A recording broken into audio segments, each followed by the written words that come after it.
Benvingudes a la sèrie documental Dones en la Transició.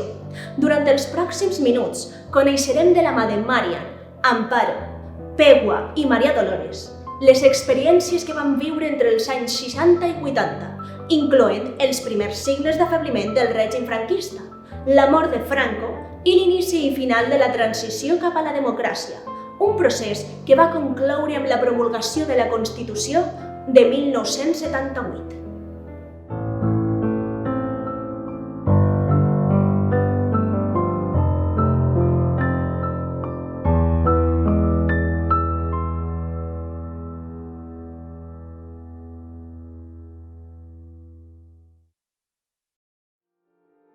Coneixerem una mica del context general de l'època de la mà de les entrevistades.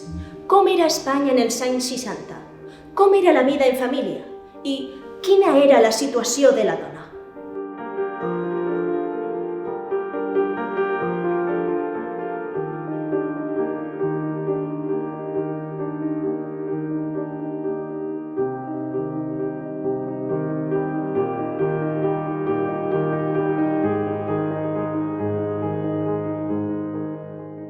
Éramos un país bastante atrasado, pero que estaba iniciando un desarrollo industrial.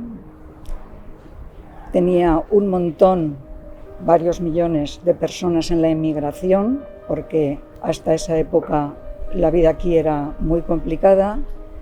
En Europa necesitaban mucha mano de obra y cantidad de familias y personas, tanto hombres como mujeres, salieron a trabajar a Francia, Alemania y también a Holanda.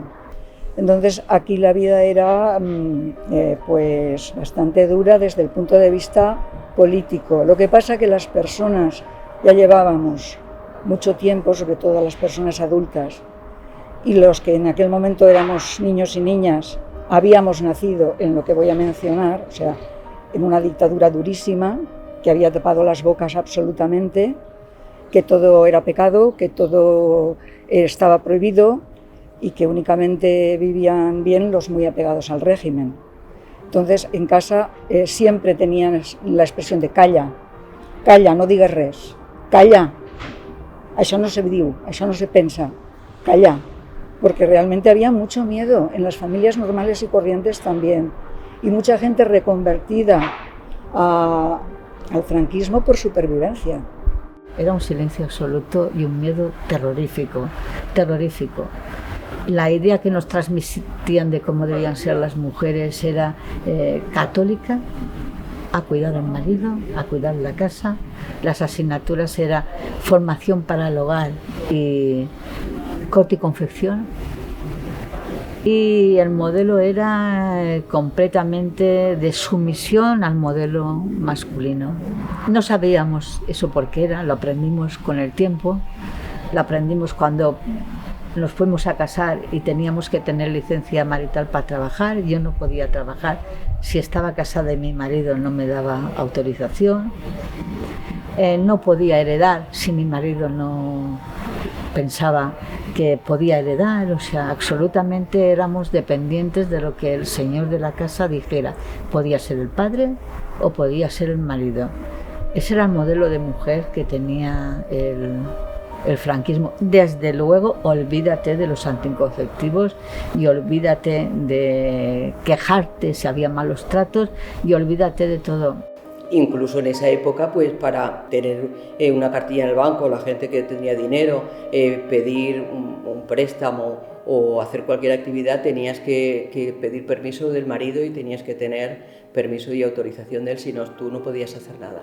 Entonces era un trabajo muy duro a nivel de mujer.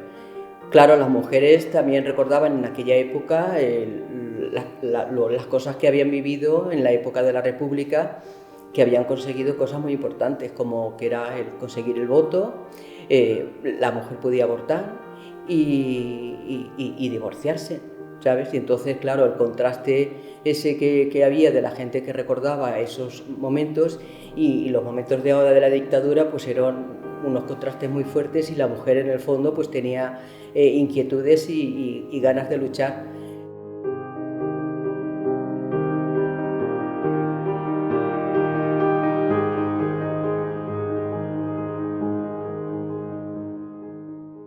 Yo hay una cosa que me llama la atención y creo que quiero contarlo, ¿no? Y es que cuando acabó la guerra, Franco presumía de que iba a sacar a las mujeres del taller y de la fábrica.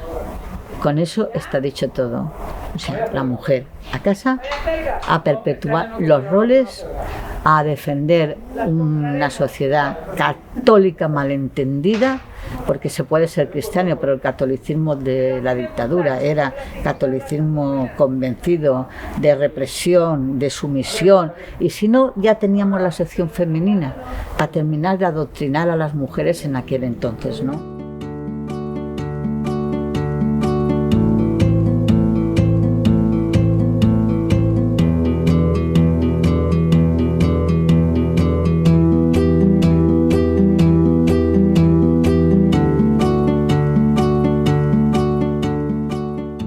Yo creo que en los años 60 la mujer no era dueña de ella, no tenía voz.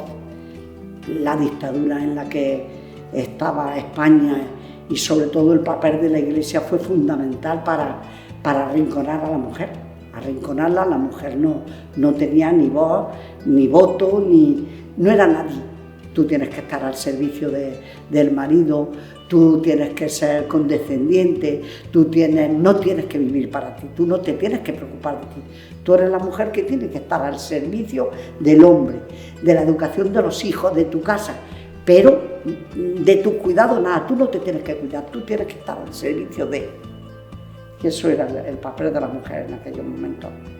Y empieza la oposición a hacerse evidente, es decir, ¿cómo eran los partidos políticos? No existían, estaban prohibidos. ¿Cómo era eso? Era la resistencia al franquismo en la pura clandestinidad. Con lo cual, la visión que podemos dar a nivel individual de esa época del partido político o de los sindicatos o de los movimientos de masas es parcelado en el sentido de donde yo estaba, cómo lo hacíamos, pero se hacía así en toda España, es decir, empezábamos a ser la resistencia organizada en movimientos de masas. Ya no eran los maquis, sino ya eran movimientos de masas, movimientos intelectuales, movimientos de mujeres, movimientos de escritores, movimientos de periodistas, movimientos de mujeres juristas, es decir, pero en la clandestinidad.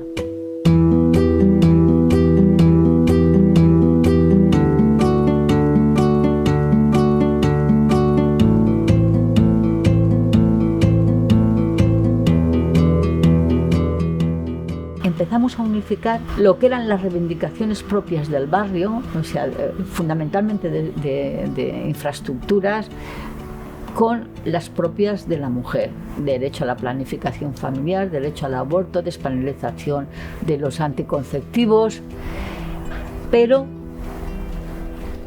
concretamente nos convocó Rosalía Sender a una reunión de mujeres del PC y nos dijo la necesidad de empezar a poner reivindicaciones propias de las mujeres. Y la verdad es que lo admitimos enseguida y nos pareció estupendo, porque ya teníamos conciencia de que, vale, necesitamos ambulatorios, pero yo necesito libertad, necesito anticonceptivos, necesito tener mi propia sexualidad, necesito decidir si me quiero casar o no me quiero casar, si quiero tener hijos, si no los quiero tener.